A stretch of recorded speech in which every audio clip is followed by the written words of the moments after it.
Welcome back. So now in this lecture we are going to implement the JWT token. So before that, and what we are going to do, first I'll copy this project. I'll simply right click, copy and paste here. And I'll give something JWT implementation. Okay. And I'll go in the file and simply open the project.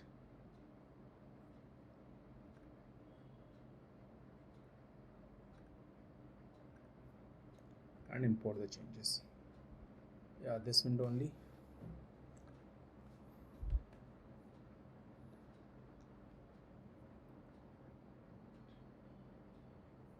So now this is JWT project. So as the purpose of keeping these multiple copy of these projects is that I can separate the implementation segregated by the project. So if someone wants to see only JWT implementation, he don't have to download the actual project then find out what are the changes. So what changes related to the JWT will be only in this lecture. So that can be downloaded easily. So this is the only purpose. Let me close this all. Okay. So I don't require that. Close all tabs. That will be better. Now what I have to do, first I have to, if I am going to use the JWT, so I have to add the dependency of the JWT tokens in the my pom.xml. So normally there are some certain operations that require when you are playing with the JWT token. First is that core library.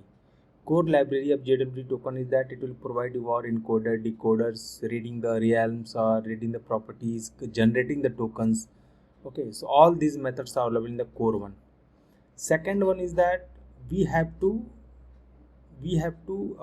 convert this JWT token in a format of JSON.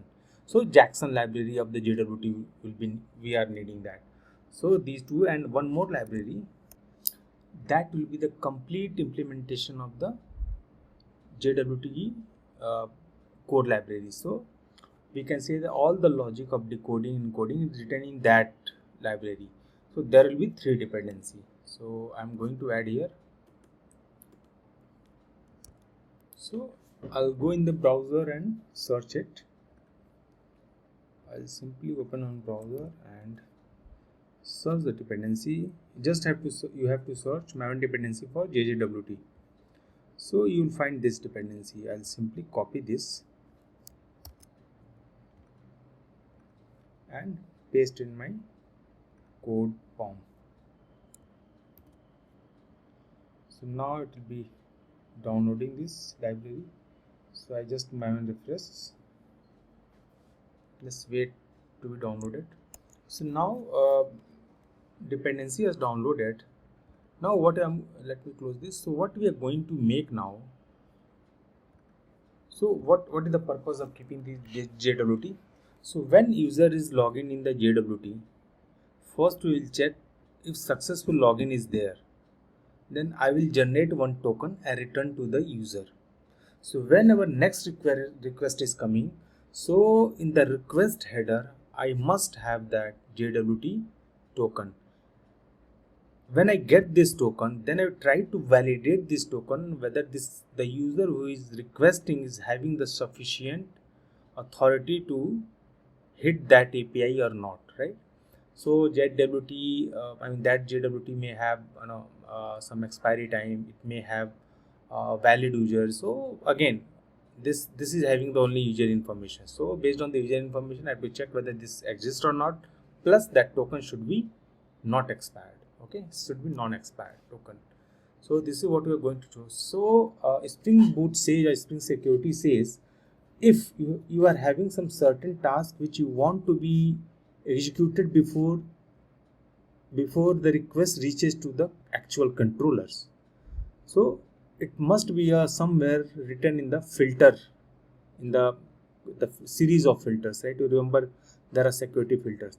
So there are multiple type of security filters. So you have to write your custom JWT authentication filter which will implement some of the filter of the class. I will tell you which interface we are going to implement that. Right, so this is a flow that we are going to do in this. Okay, so let me explain why we need some certain filters. So there is one filter, I mean there are many filters, but one of the filter that we are going to use should be responsible for each request must be exactly checked at least once, right? It shouldn't be like one request getting checked but another request is not getting checked. So every request has to be checked whether valid JWT token is present or not. So for this kind of scenario, Spring Security says one filter to be implemented once per request filter. Okay, what does it do? This is one of the filter which extends generic filter, right? And it says that filter based on the class aims to guarantee a single execution per a request dispatch or any servlet container. It provides a do filter internal method with HTTP request and response argument. So what it's saying that this filter is guarantee that at your execution is going to be hit by this filter at least. There are many series of filters, but this filter will executed it must be going to be executed. The only thing that you have to configure its place when it has to be executed in the series of the filters. It has to be the first one, it has to be the last one filter to be executed. So that's configuration. We'll be doing that in the Spring Security config file. So don't worry about that. So this is the class that I am going to implement. Okay. So this is all about the theory what you are going to make in this next coming 2 or 3 videos. So in the next videos I am going to implement this. So what will do? First I will create one class which is going to implement this once request per filter. Sorry, I mean not implement, extend this, and I have to override this do filter internal method, and in that I have to write my own logic, right? Okay, so let's see in the next lecture. Until then, bye.